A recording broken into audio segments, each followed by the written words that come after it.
Live, que en este caso va de ship commercials, comerciales de naves en ficción. Empieza ahora.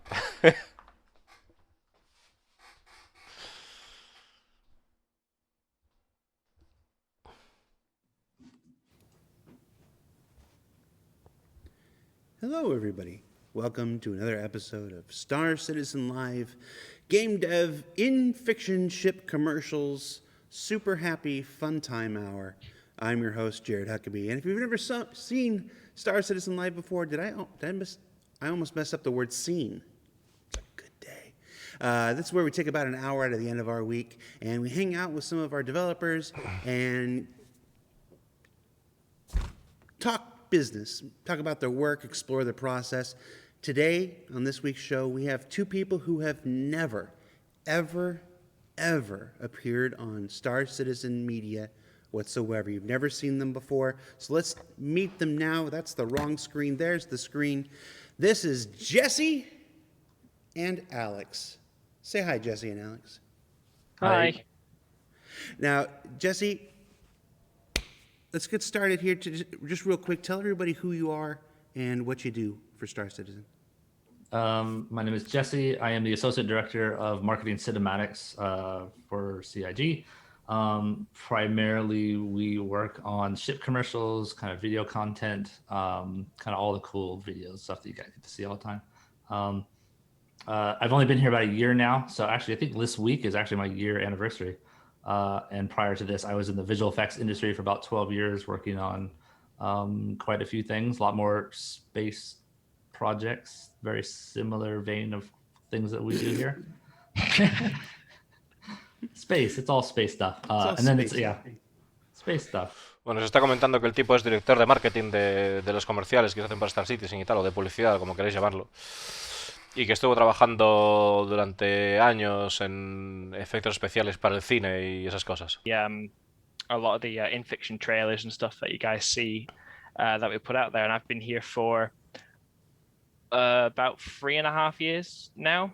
And before that, I was actually making short films in CryEngine in the community. One of the ones I worked on was called Letters from Vega, and joined CIG after that. Alex came from the community, so it's like somebody else you might know. Yeah, actually, he was the inspiration for me actually doing what I did. So I owe that guy a beer. He's a pretty good guy. Yeah, he's a good friend of mine. He used to be. He's kind of an asshole now. All right. Oh no, we're on about different people. Are we? Yes. We're not talking about me. Oh no, no, I was talking about one of the guys in the Cine team. He made the guy. I don't want to name drop him because obviously we're live, but he's the guy who made Combined Arms. See, I thought you were talking about me. You can be my inspiration, Jared. Thank you. Sorry. All I've ever wanted to do is be somebody's inspiration. Bueno, acaba de pasar algo gracioso, entre comillas.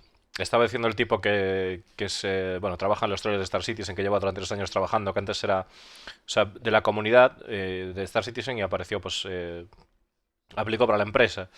Y está hablando sobre la inspiración de alguien y tal, y Jared pensó que estaba hablando de él, pero él estaba hablando de otra persona y tal, y fue un poco ahí...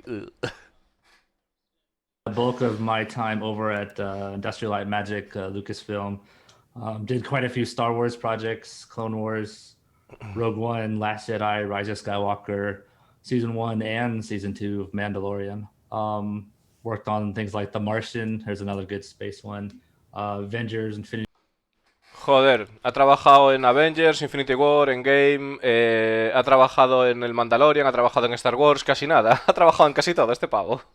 You come from a world of Lucasfilm and Industrial Light and Magic, and you come from there to Star Citizen. What kind of transition is that? Do we operate? I can't imagine making a video game is the same as making special effects and stuff for Clone Wars and stuff. What's that transition like? Surprisingly similar. Because we do kind of cinematic work and it's like linear content going to the web video kind of thing, creating shots, creating edits, stringing it all together is a very similar process. The main difference here is we've got a nice real-time engine to do things out of. which is fantastic, and real time is taking over the industry. Claro, está diciendo de que bueno, le pregunta a Discord, ¿cuál es la diferencia de trabajar en el cine, o sea, a trabajar aquí en Star Citizen? El cambio ha sido muy drástico y tal. Dice que es bastante similar, que al final tiene que hacer efectos especiales para vídeos cinemáticos y tal, y además que aquí tiene la ventaja de que puede hacer las cosas en tiempo real, trabajar en tiempo real, en un motor en tiempo real, mejor dicho. Y que es algo que también se estaba haciendo en el Mandalorian, que se está utilizando un motor en tiempo real y que dice que es el futuro del cine, que poco a poco se irá convirtiendo en el futuro del cine, ¿no? You only work on what the camera gets to see. Just what the camera sees. And a little more forgiving on our end. Yeah, we're going to explore some of that here in a little bit. Alex, you to the other end of the spectrum, you came from the community. CIG is known for bringing in quite a few people from the community. How is that transition? Because we don't usually get to explore that either. When you came behind the curtain, was CIG everything you hoped it was, or were you in for a big sticker shock? ¿Cómo es venir de la comunidad de Star Citizen a pasar fuera de la empresa? ¿Detrás de la cortina es lo que esperas o no? Our department. So you can kind of you know, everyone thinks about cinematics. You'll think about the guys who work on Squadron 42 and some of the PU stuff that you see for like some of the stuff we've seen previously and things in game and stuff. But when it came to the stuff we do, that was almost brand new when I started. So it was kind of a little bit of a trial by fire, where it's like I remember joining and then it was like, okay, we're gonna make a trailer for PC gaming show, and I was like, okay. And what we ended up with was really cool, and but it was really good fun. There was a lot of freedom in that, in how we were doing it, and we still do it now. We touch so many different parts of the game. It's just awesome. Yeah.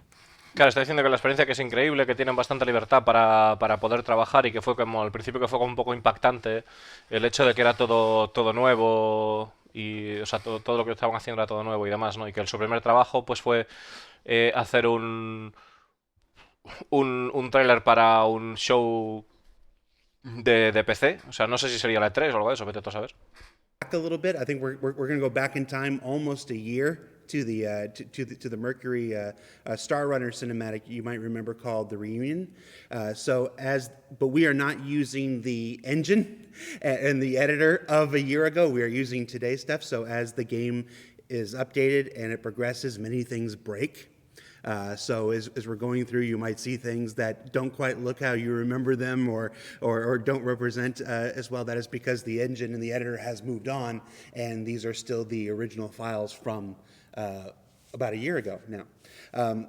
Also, when you guys are working, because we don't hold on to a lot of stuff. We obviously hold on to a lot of stuff for Squadron 42, but for the Star Citizen and the persistent universe, when a person says, "Okay, this ship is done," and we kick it out the door, like we kick it out the door in the next patch.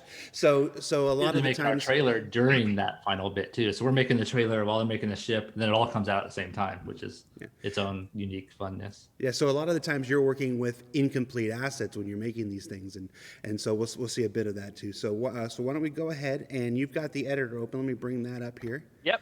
And bueno, están hablando un poco de la cinemática de lo que es el tráiler este de Reunion y tal, que hay cosas o hay recursos que quizás no hayan cambiado porque el motor pues ha evolucionado, estamos en parches diferentes y tal.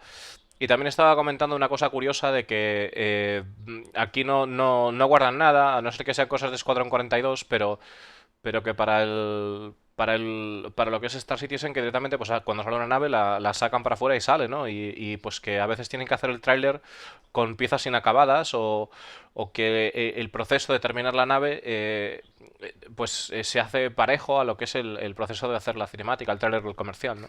But yeah, it's a cool shot to show off because I do actually have some cool assets I can show for how that's actually made. So yeah, this is kind of what we ended up. So we ended up having this section of the ship that we, dressed up and made Alex Dugan's own. And yeah, it's looking pretty sick. And it's actually quite a simple shot as well, in that you've got obviously two characters with their own performance. Yeah, kind of interacting with each other. But yeah, this is kind of the final result, which is pretty cool. Now, what is this thing that we're seeing down in the lower half of the screen here? Oh, yes. So this is called the TrackView Editor. It's our cinematic tool that we use for pretty much everything we do. Is when it comes to in the editor is done in here. So this is where we go in and we animate our cameras, for example. So I'm just going to dock that there. So there's kind of two parts to it. Like any animation software, you kind of got the dope sheet on the left, which is where you see all your keyframes and stuff in a linear timeline. And then what you've also got with that is a graph editor. And these two are pretty much the main tools that you would use for any kind of animation. So this is where we'll go in and, for example, animate the camera. And what we'll do with the characters is we will place down the characters within the scene and basically apply some animations that we create for them. Que en resumen nos está diciendo que aquí abajo, en esta zona aquí abajo, vemos todo lo que está ocurriendo en la escena, desde la posición de las cámaras a la posición de los personajes, y bueno, pues se ve todo aquí, toda la lista, ¿no?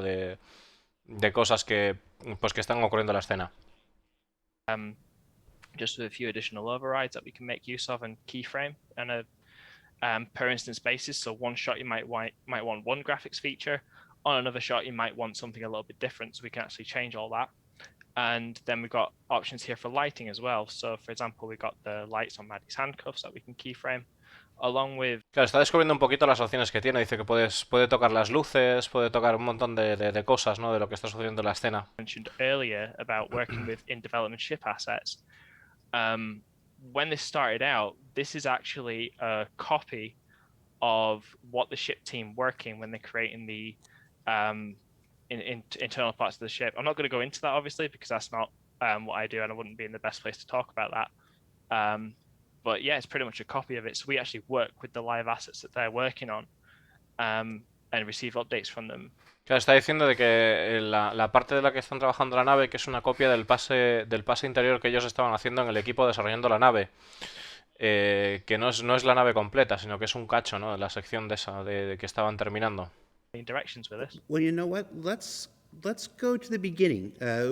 Obviously, we just showed a sneak peek of where we're at the end here, but let's go back to the beginning of the process. One of the folks in the chat just asked if you guys write your own scripts and stuff like that. So yeah. Oh, sorry. No, go ahead. So where does this process start? Yeah. So it starts off with the initial. So very, very beginning, it starts off with the initial concept for what we're going to do. So I'll be honest, I can't remember the exact concept we have for this, but obviously it was a concept what we ended up with. And then that idea gets developed by, we work very closely with the narrative team, and that idea gets developed into a full script and almost like a screenplay, like what you'd have for any kind of film or TV show. And from there, that's when we really start diving into the details. And for example, claro, le están preguntando si hacen sus propios guiones. Le dice que sí, que hacen sus propios guiones, y todo empieza pues con un concepto inicial. Pues, bueno, aquí estáis viendo un storyboard y tal, pero que se hace como en cualquier cinemática de una peli o cualquier parte de una peli, estando en contacto con el equipo de narrativa. Y tratando de una vez tengan el concepto de lo que quieren hacer o lo que quieren presentar, pues luego metiéndose los detalles poco a poco de lo que es la escena, ¿no? This stage was going on, which is why it looks a bit different. But you kind of got that phase where you got Maddie coming out the turret, and then Alex Dugan coming in, and then her putting the handcuffs on, and that gives us an idea of where we want to go from there. And then I want to add here that when these ship commercial ideas, they can come from anywhere. We're very open to good ideas regardless of where they come from. So when these things really get started at the very beginning, it is literally all hands on deck. It is we have pitch meetings where the artists themselves can pitch ideas, where the folks from the community team can pitch ideas, where our dedicated marketing folks can pitch ideas. Very occasionally, if there's ever a developer, an actual developer who's like really passionate and wants to get in, we'll take ideas from them and we present them in an open group, and we all kind of discuss the merits and the drawbacks of each scenario, whether they're actually feasible, whatnot, and stuff like this. And it's a very collaborative process. And then when we have an idea that most of us are happy with, that we want to pursue, as Alex said, we'll rope in the narrative team, and then be like, okay, you guys are writers. This is the kind of story we want to tell. What can you? Claro, estáis hablando de que a la hora de hacer este tipo de proyectos, que pues todo el equipo de Cloud Imperium Games en realidad, si quiere plasmar una idea, puede participar, puede compartirla, y a partir de ahí, pues, si gusta, pues se hace como una reunión, ¿no? Se hace como una reunión hablando sobre el tema, sobre lo que podría estar en esa cinemática o demás. Y luego, pues finalmente, una vez se tiene claro más o menos lo que se quiere hacer, pues se lleva a lo que es el equipo de narrativa para que desarrollen algo relacionado con la idea que se quiere plasmar en ese momento. Really unheard of in a lot of places, so it's a fantastic place to be if you have a lot of good ideas. Absolutely, it's one of my absolutely favorite aspects of this place is that we're always open to the better idea, and it doesn't matter where it comes from. If that idea is better than what we were doing before, it's not dismissed out of hand. Claro, está diciendo de que una cosa buena de trabajar en Cloud Imperium Games es que siempre estamos abiertos a ideas mejores, ¿no? No importa dónde venga, si algo nos convence o nos gusta más, pues no hay límite, ¿no? Dice, no hay límite para lo que es la creatividad. We're making our animatics. Yep. So typically, what this will the guys that will handle this will be the Jesse, and the project director and editor will generally go through and basically build these animatics that we're going to they're almost like the creative foundation of what we're going to do. This is the template that obviously it can change as pacing and stuff changes, the project develops, but this is kind of the template that we're going to follow from this point, and when we really start to really nail down what we're doing, and typically once that's in a really good spot, what we will do is actually move on to the next phase where we'll actually take the animatics that we have and actually start to put them into a 3D scene and into the environment that we're going to use. And that's where the actual cinematics team that I'm in, that's when we actually dive in and really get started. So you can see here we've got a simple blockout with some very old loadouts we made as a placeholder at the time, we've got Alex in the background here and Maddie getting out the turret. And this was done with a very early version of the ship, with some canned animations that we had in the library just to get an idea on what we're doing. And what we'll generally do as well is, in the case for this, we will do a little bit of mocap, and then we'll kind of figure out what we want to achieve from that as well. Me está comentando un poco de que una vez acaban con el proceso este de hacer los bocetos, luego pasan a lo que es la actual escena y empezar a desarrollarla.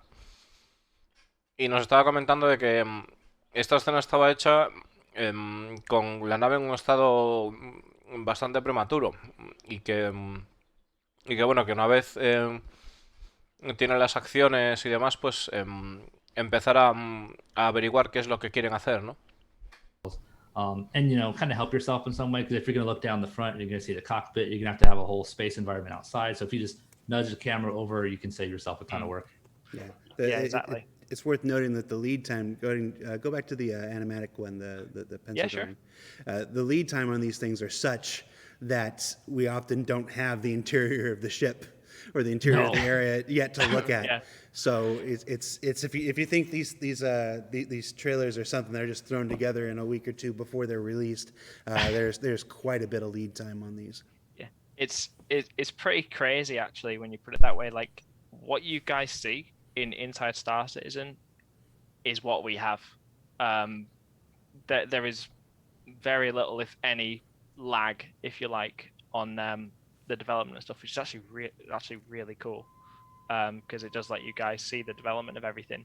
And there have been times where I've looked at an ISE and think, that's cool, I'm gonna message so and see if I can get my hands on it. Oh yeah, we'll get our updates from ISE as well. Like, oh, that part of the ship is done. Oh, let's go nudge them and go update. Yeah. ISE is generally showing you the game as it was less than a week before you're watching it. So. Claro, nos está comentando Escolando que y ellos, ¿no? Que a la hora de ver lo que es la información de la nave o ver en qué pueden trabajar, que prácticamente va a la parte del ISC. De hecho, nos estaba comentando Escolando de que las cosas que mostramos en el ISC es prácticamente una semana después del trabajo que se está haciendo en el juego realmente. Early, what do you call this? Like blockout? What do you refer to this as? Yeah, it'll be an early blockout. So it's you can almost call it like an animated storyboard. It's boardomatic blocking phase kind of. Yeah. Yes, this is just figuring out, like Jesse said, matching the boards as best we can, and then using that as a base for the senior team to actually build from, and begin that process of iteration, because it's a creative process, and we'll try new things and see what happens, and sometimes it works and sometimes it doesn't, and we'll really start to refine what we're trying to do and how to tell a story. Now, there's a question from the chat here. It says, why did you move away from the car commercial style advertising? And I don't think we've moved away. We've just expanded beyond that so that we don't have to do the same thing. This one trailer, I think, is the more specific example. I think this is our first kind of attempt at doing like a really story-driven narrative, which we haven't really done before. Just to kind of see where it goes, what we can do with it, how far we could push it, how it's get received. So if everyone likes it, maybe we do more of them. In general, it is still all very car commercially for everything else, but this was kind of our first attempt at something new and bigger and bolder. To an extent, the Banu Defender one was I think stretched its legs quite a bit. It's just the Banu, the 890 was another one that was exactly pretty close. Yeah. So it's you don't want to just keep doing the same thing and change all the adjectives, change all the graphics. An Origin, ship and Origin commercial. Claro, está comentando por qué el comercial de la MSR pues ha sido un poco diferente o tal. So it really. Y dice que quieren explorar diferentes opciones, que no quieren siempre mantenerse un estándar, que quieren hacer variedad, no simplemente tener un algo y cambiarle los adjetivos y demás, ¿no? Como por ejemplo, pues están comentando el tráiler del 890, el de la Banu Defender, ¿no? Y que como que buscan otras direcciones, otros resultados distintos, ¿no? Para mostrarnos lo que es la nave y demás. We'll do that. Yeah, it's about pushing ourselves too and seeing what we can accomplish. Exactly, and I don't think there's been any other. The reason we picked this one is I don't think there's been any other project, just because of the size of it, where I've learned nearly as much in such a short span of time. Same with all the guys, just because of what we were doing with it.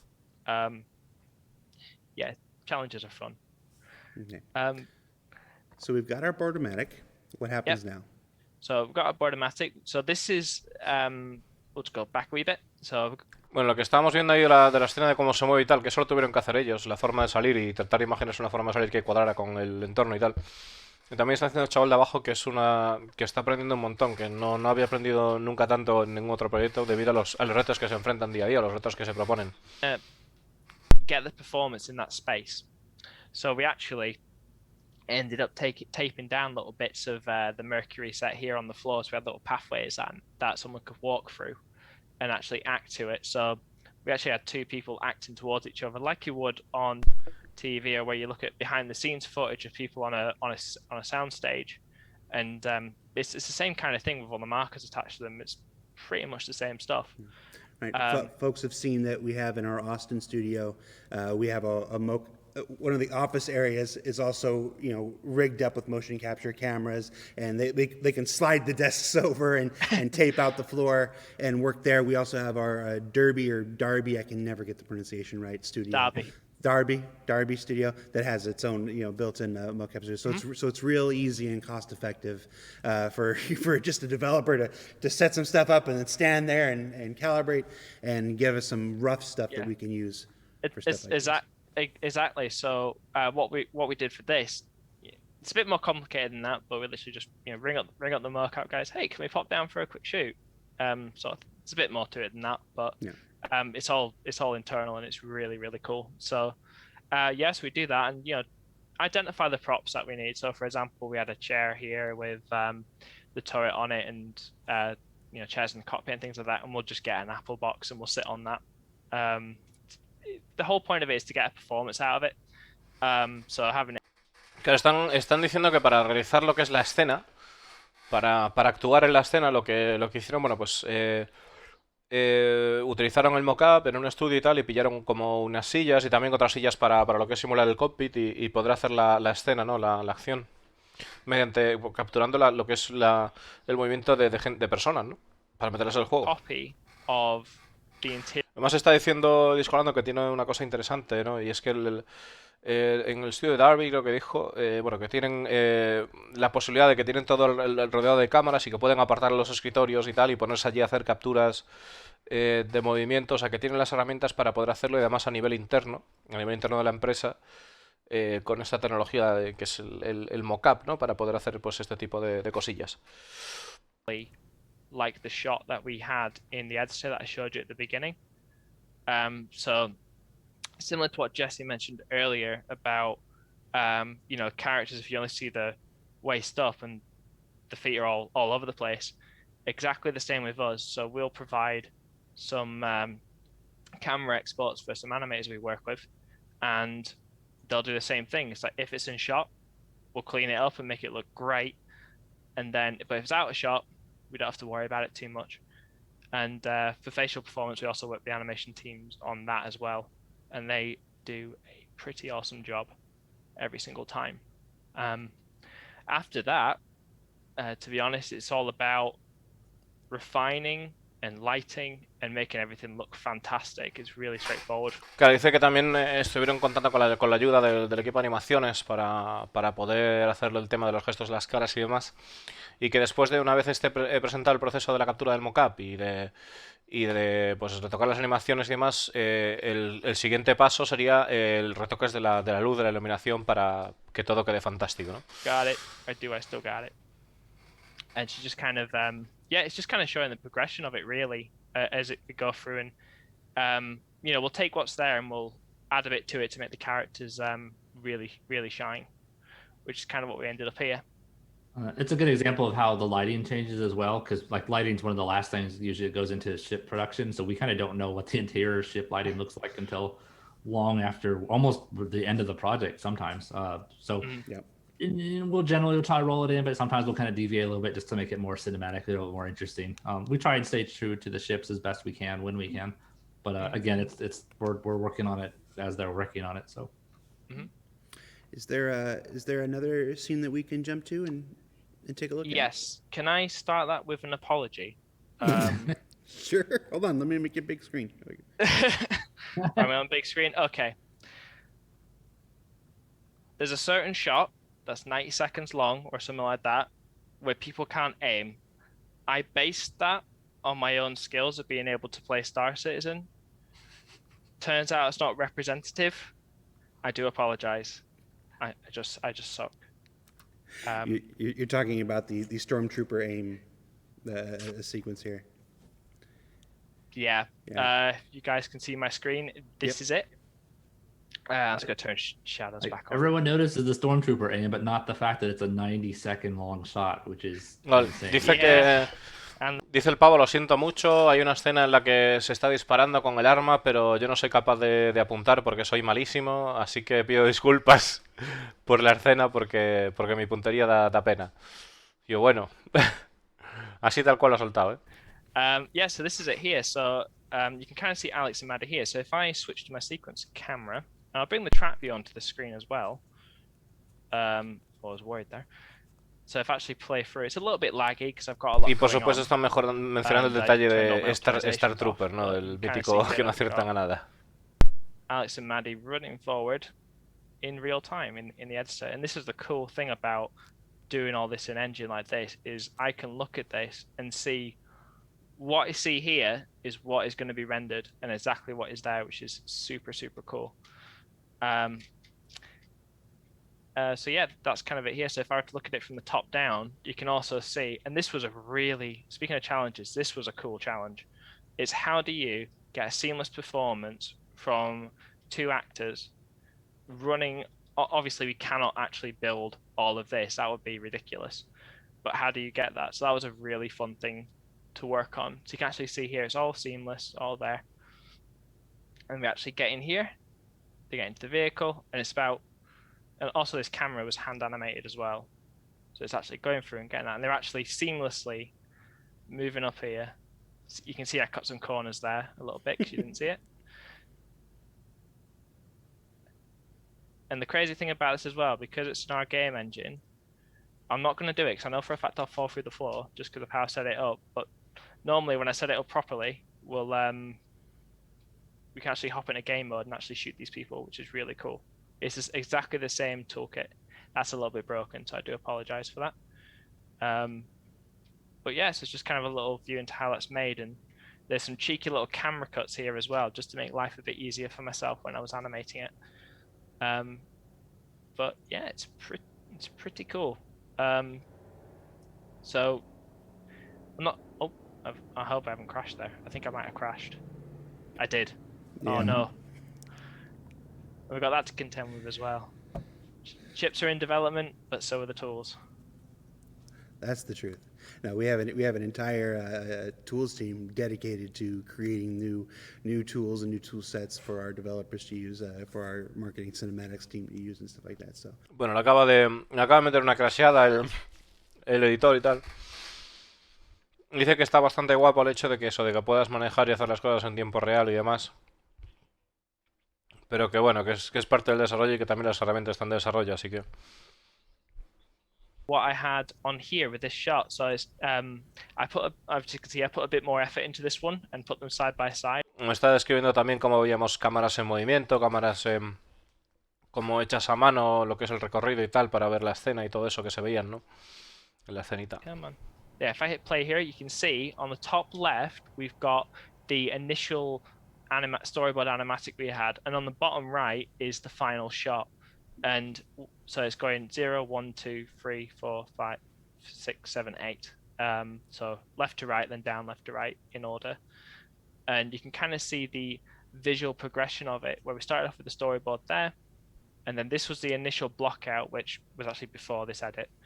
Merely to get an idea of the timing. So this was actually something that had to be really choreographed and figured out really early on. So the first thing I did was create a timing reference, and then you guys have kind of mentioned before on other streams and Inside Star Citizen and that the white box and gray box design process a bit.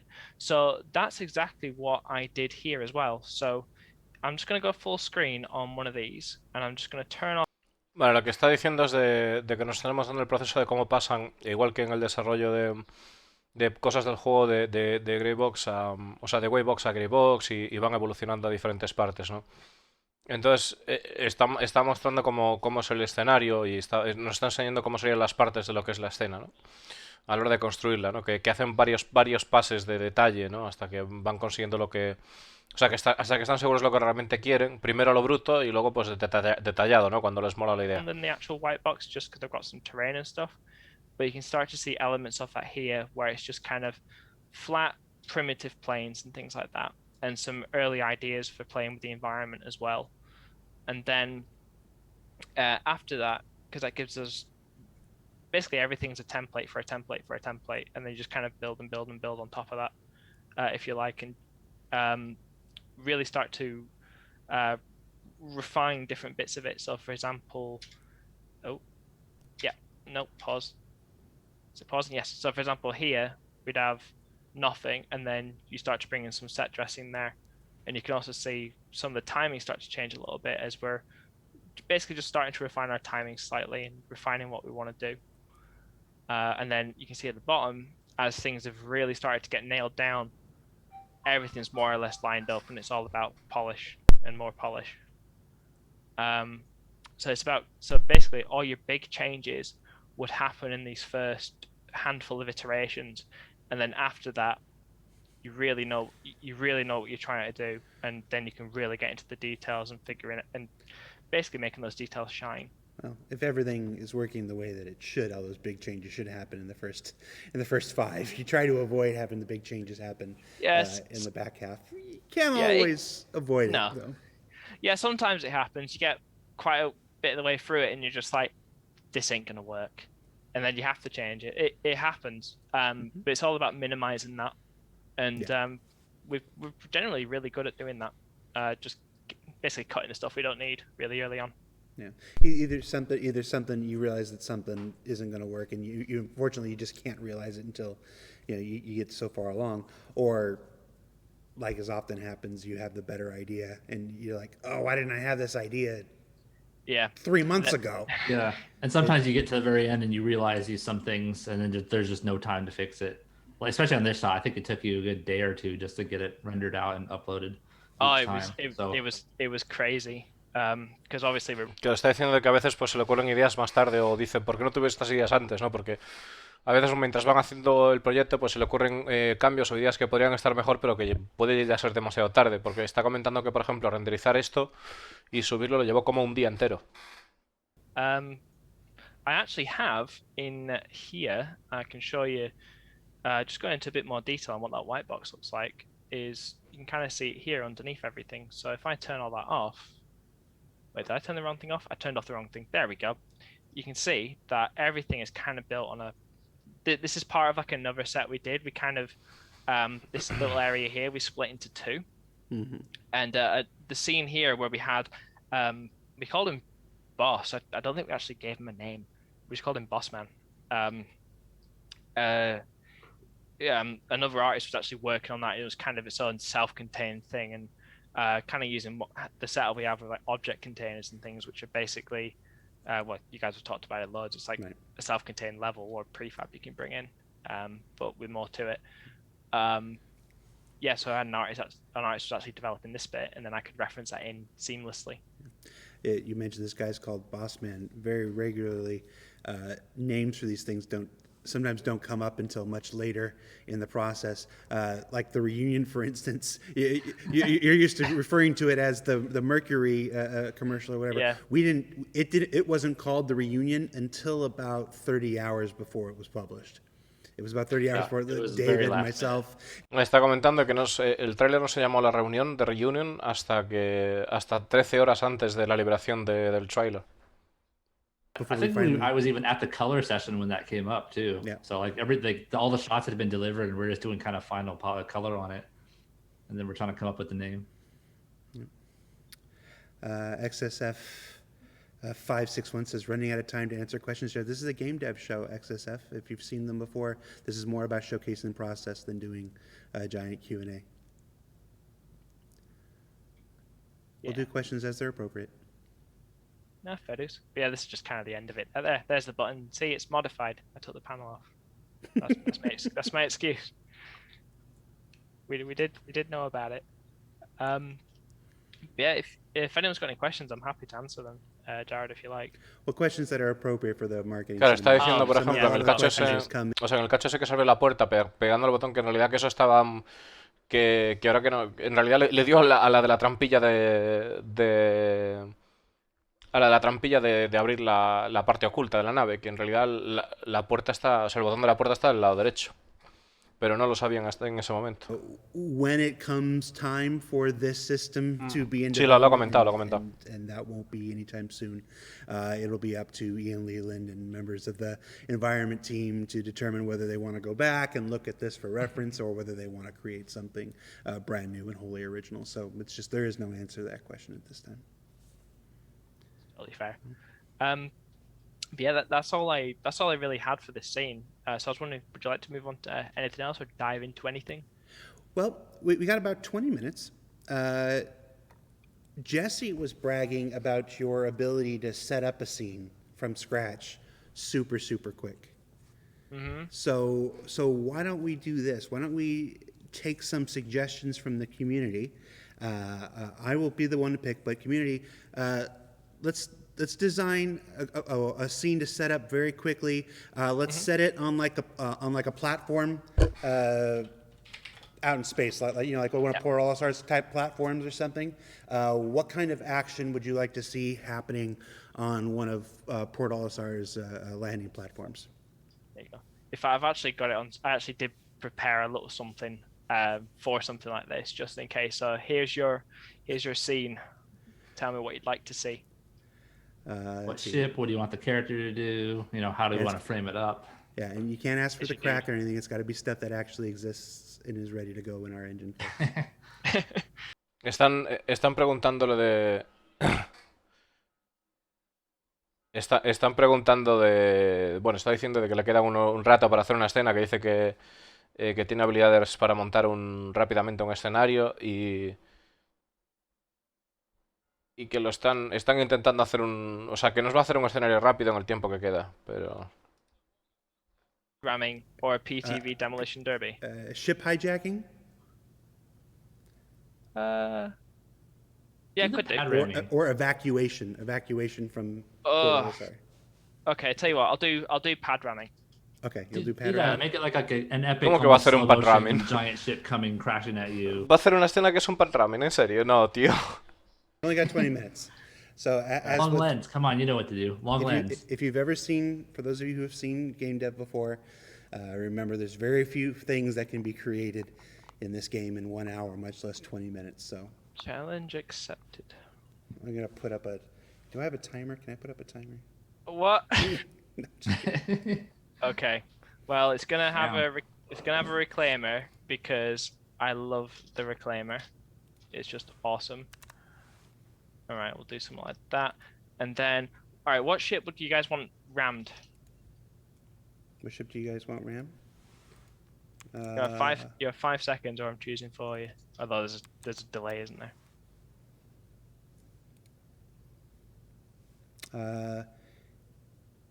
¿Qué nave queremos ver que ramean? Well, yo ninguna, la verdad. Yo ninguna, okay, tío. We'll do a Drake ship. Okay. Let's do a Drake. I'm actually looking for a list. Let's do a Buccaneer. Who loves a Buccaneer? Okay, so we'll do that there. Throw that in there. What I'm going to do is I'm going to switch to our lighting mode like this, just because when you've not lit a shot, it's a little bit easier to see what you're doing with this on. So I'm going to switch to about there, and I'm also going to grab our dude there. And this is going to be the pilot, so he's going to be looking at it like, what the hell? Sort of thing. Alright, so I'm going to throw him there. And then what I'm going to do is like that kind of initial blockout we mentioned at the very beginning. So what I'm going to do here is create a camera. And I'm going to add that camera to our track view. And then I'm going to add what's called a scene node, which we use to basically cut between cameras. So now I can cut between cameras. So I'm going to add that there, and then what I can do here is turn on just a safe frame. This gives me like a little template for a nice little 21:9 view. And then in the camera properties, I've just got it on my other screen just for the sake of space. I am just going to expand the far Z so we can start to see that lovely gas cloud in the background. Okay, so now we're in a position where we can block it out. So let's do that. So I want to do something like this. So this is literally animation, just with cool spaceships. So do something like that, and then going to bring something like that. Maybe something like that. I can see the email I'm going to get from CR. Well, you had 20 minutes to create a cinematic for Star Citizen. You created pad ramming. I'm composing my response now. Well, Jesse's it's a flyby. Yeah, Jesse's my boss, and he said do that, so I wasn't going to say no. Ya están diciendo, se lo acaban de decir por el chat, joder, tenéis 20 minutos para hacer una cinemática de Star Citizen y habéis escogido para hacer un pad ramming, en serio. Se lo acaban de decir por el chat, joder, es que no me extraña, tío. Y están diciendo, bueno, vamos a hacer solo un flyby, una pasada, en vez de un ramming. We started this now. We're going to finish it, see it through. Commit. Okay. So what I'm doing here is like, like I said, I like kind of block out. So we're a little bit off. So what I'm going to do here is actually just shift the reclaimer over a wee bit there. Basically, I want the arm to just kind of whack it. Like, so like, doof. No, no, sí que se lo va a Again, I'm arrastrar. Sí animating que lo this. va a I'm not hacer. like turning on physics or anything like that. Just to make it a little bit more predictable. Golden triangles. Relax. Don't take it so seriously.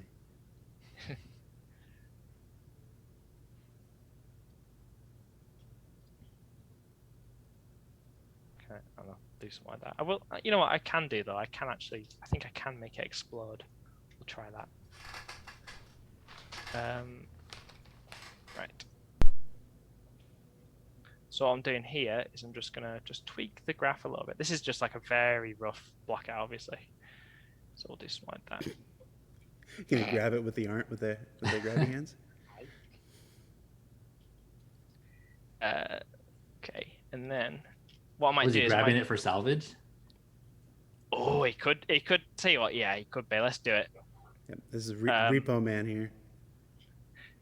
Obviously, I'm just animating it, so I'm just gonna have it just kind of end up around there. There we go. That'll do. There we go. It's not pad ramming, it's pad gobbling. Okay. And then Se la what va I a llevar like para to el do chatarrero la on nave, ships madre and mía. stuff is I like to add just a little bit of roll, because it just adds a lot, especially if you add a little bit of roll to a big ship. It just looks cool. So do that. Maybe. Okay, cool. All right, so obviously I've not really done much with the camera yet. So what I'm going to do now is I'm going to give our dude a little bit of an animation. I'm just going to do it on my other screen just because it's a bit lower res and it's a bit easier to read. I think what I'm going to do, you know what? I'm going to make him dance, because why not? So he's like, maybe if it's instead of it being his ship, he's just like, yeah, reclaimer. Oh. There we go. Okay. So we'll do that. And then what I'm going to do now is we'll start off on like kind of a neutral lens. So if anyone knows cameras and stuff more than me, which is a lot of people, I will tell you that, this is like a 35mm lens. So kind of, actually no, let's make it, so as well, Long lens, always a long lens. What I'll do as well is I'll bring these two around here. Oh yeah, that's going to be cool. That way you can get more of the ship, more of the Buccaneer that we're interested in, and the Reclaimer together. So I'll do something like that. And these blue bars here are like the edge of the camera entity, so I can actually see what I'm doing. So I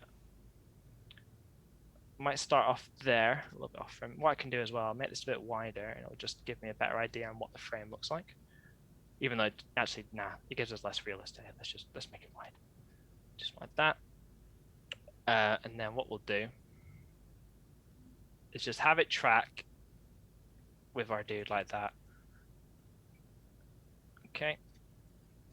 And then just like that. All I'm doing here is I'm just making the animation linear, just so it does a constant speed the entire time. And then it's going to pull that back and create a bit of an arc and just keep the reclaimer in frame like that.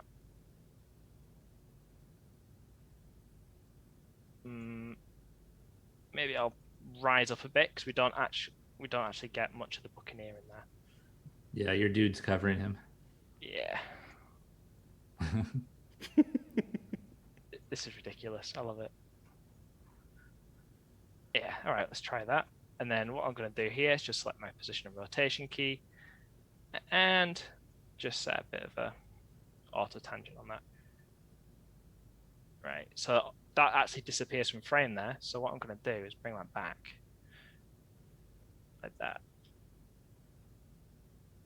it's actually quite interesting. So this turned from pad ramming into pad gobbling, With a and dance that is off. Story with a of my dance life. off. That's what happens when you don't have a script. We just go off the rails. Okay, cool. And what we'll do now, because we've got 10 minutes, is we'll light it. Even though, yeah, it's not incredible. Could be better, but we got 10 minutes. We can always refine it a bit. So what I'm going to do now is I'm going to come out of this mode, and to be honest, the sun's actually already in a pretty cool spot. Backlight it. Backlight it. Oh, backlight everything. Backlight it. Tell me I'm you just- worked for Lucasfilm without telling me you worked for Lucasfilm. That's a secret to all the lighting. Just backlight everything.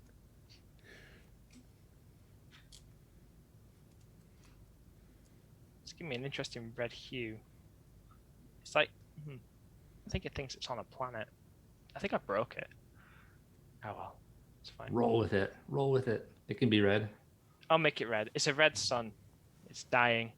Let's make it brighter. So just on my other screen, I'm just like, I don't know. Whoa, it's really red. This is interesting. It's very... Okay, what I'm going to do is I'm going to bring in what's called an environment probe, which is it basically bakes down some ambient lighting. So I'm going to set that to something ridiculous. It's like 5 or 50,000 or something nuts. Okay, and I'm going to set the priority. I'm just doing this all on the other screen, just because that's what my roll-up bar is. I hit generate, and this basically used to bake down some ambient lighting. So that's interesting that it's red. It'll be a graphics feature that I don't actually know how to use. See, we're always learning new things. Oh wait, it's not red that way.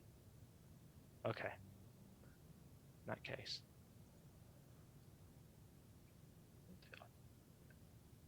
That'll do. We'll do sunset at Lagrange point. And then it's gonna set that to be white, and then I'm gonna bring the intensity down. Just a wee bit. And what it's missing is some big old lights on the front. Oh yeah. So we'll do that too. So what I'm going to do here is Maybe I'm just basically... long beams. Oh yeah. All I'm doing here is I'm just bringing in a tag point, which is basically a null object, and it just gives me an easy way just to parent something to a ship. You remember the original George Hull concept for the Reclaimer that had the big floodlights on the front. Oh, I think so. It was a long time ago when I watched it. Did I accidentally freeze it? I think I did. Oh, Shout no, out I to didn't. George Hull, friend of the show. Right, let's bring that on there. And then, again, emphasis on doing this very quickly. So this is not representative of a final Está poniendo product, luces a la nave, vale, chicos. but it's super quick. All I'm doing here is I've got windows galore at the moment. Let's make it 5. So now we've got a super big light, and I'm just going to set it to something redonkulous. Yes. I'll fix it in a moment. So we're going to set the bulb radius to be about the size we're interested in. There's no pilot there, but we're not going to worry about that right now. In fact, one of the first things I did when I joined the company is about the time when the Reclaimer was in development. And the first thing I did was dive in and make like a little internal shot on it, which I've since lost forever. But it actually involved hijacking it. We had like a little firefight inside it and stuff, which was cool. But ancient history now. Ow. Okay, so that to be 800.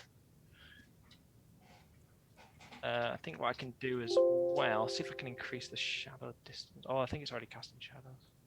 Maybe. Let's find out. Shadow distance, where are you? Let's start at 80. Yeah, so casting shadows.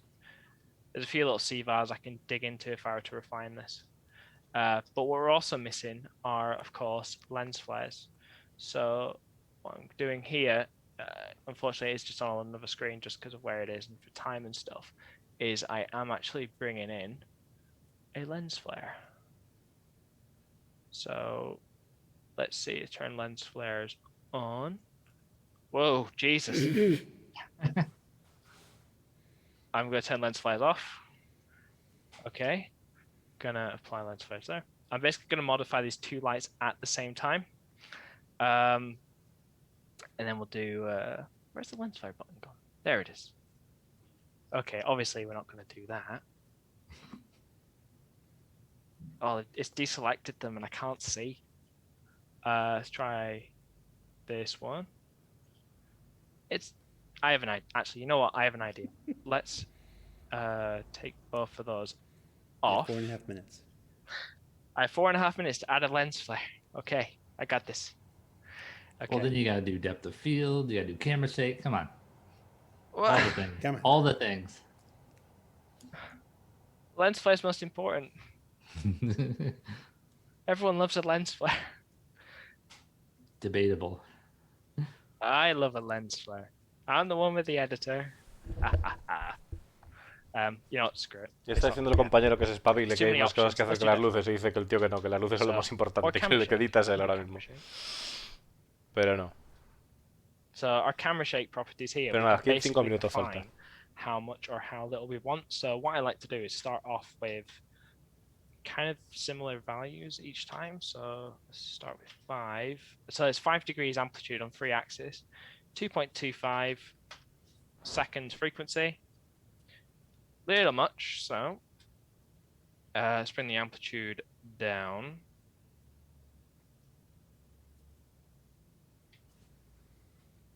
Yeah. Oh.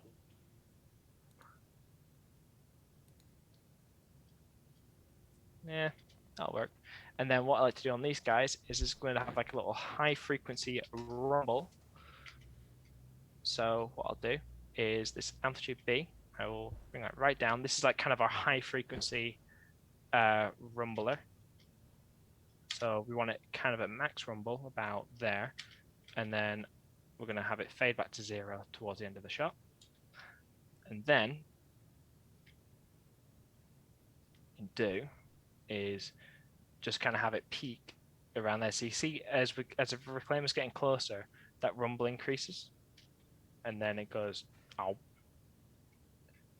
And then disappears. What I'll see if I can do in the last 3 minutes or 2 minutes is I'm just going to add a track. See if I can add an event. That'll work.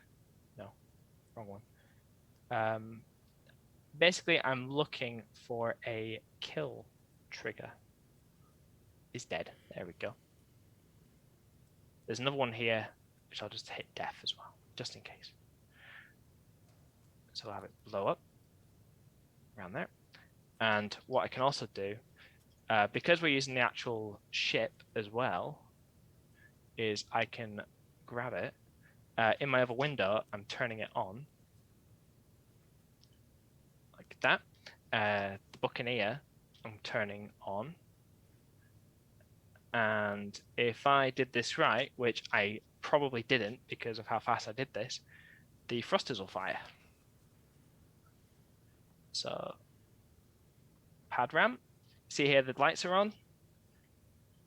The lights are on. Thrusters are reacting to the speed it's going. They're all on. So, now when I play it, and I can only do this once because the ship should die, it should blow up.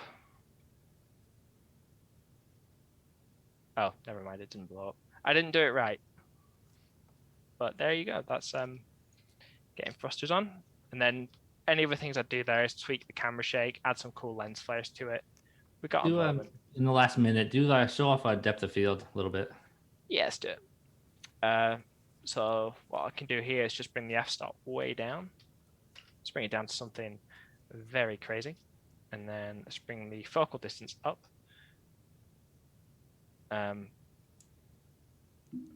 So what I'll do here is just select this guy here. So this is how it would look at the moment with depth of field on.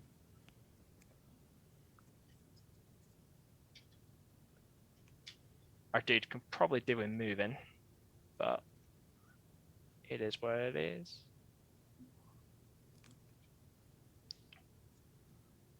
Start our focus picker. Yeah, so depth of field adds so much to a shot as well for just drawing focus, which is super cool. Did I click the wrong thing? I clicked the wrong thing. There we go.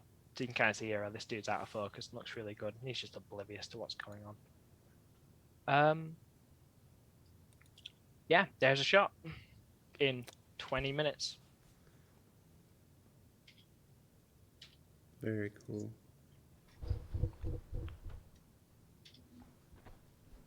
In the last little while, I'll see if I can get that lens flare working because it is. You have no time remaining. I will keep going until you boot me off. All right, no, we got to wrap up here. No worries. All right. Just the giant. Oh, there you got your lens flare. Hold on. All right, I'm happy now. Okay, ahead. we can finish now. Go ahead. Let's see. It's ridiculous. Boom. It's not aligned. It's not in the right place, but we have a lens flare. I'll fix it in post. Fix it in post. All right, gentlemen. Thank you so much for taking the time out at the end of your week to be here on the show with us. You know me, my favorite kind of shows are the ones that no other company would ever think to do. So it's been a pleasure for me to have you, Jesse, and you, Alex, here on the show this week. Show off a little bit of your workflow and what you do. If you have not seen the reunion Mercury Star Runner short film, it's available on our YouTube channel. Check that out. There was a first half, and then there's a complete full-length one. You can just watch the full-length one because it includes the first half. Yeah, for Jesse, for Alex, I'm Jared, and we'll see you next week, everybody. Take care. Ale. Thanks a lot. Thanks. Bye.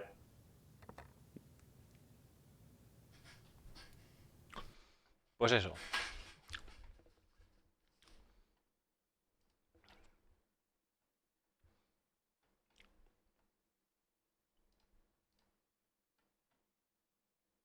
Sí, joder.